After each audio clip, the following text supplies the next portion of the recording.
আচ্ছা ভাই লোক, তোমাদেরকে না এখন আমি এবারের আইপিএল এর 10টা টিমেরই ওপেনিং পেয়ার দেখাচ্ছি। হ্যাঁ, তোমরা কমেন্ট করে জানাবে যে সব থেকে ডেঞ্জারাস কোন ওপেনিং পেয়ারটা লাগছে, মানে কাদেরকে দেখে মনে হচ্ছে যে এরা যদি 6 ওভার দাঁড়িয়ে যায় তাহলে হাফ খেলা এরাই শেষ করে দেবে ভাই।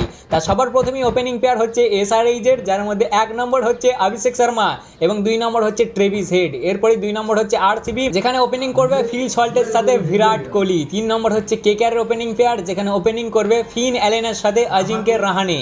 এরপরই 4 নম্বর হচ্ছে মুম্বাই ইন্ডিয়ান্সের ওপেনিং পেয়ার, যাদের ওপেনিং করতে চলেছে মুম্বাই 4 রাজা রোহিত শর্মার সাথে কুইন্টন ডিকক। এরপরই 5 নম্বর হচ্ছে সিএসকে এর ওপেনিং পেয়ার, যেখানে ওপেনিং করতে চলেছে সঞ্জু স্যামসনের সাথে আয়ুষ মাত্রে। এরপরই 6 নম্বর হচ্ছে জিটির ওপেনিং পেয়ার, যেখানে ওপেনিং করতে চলেছে শুভমান গিলের সাথে সাই সুদর্শন।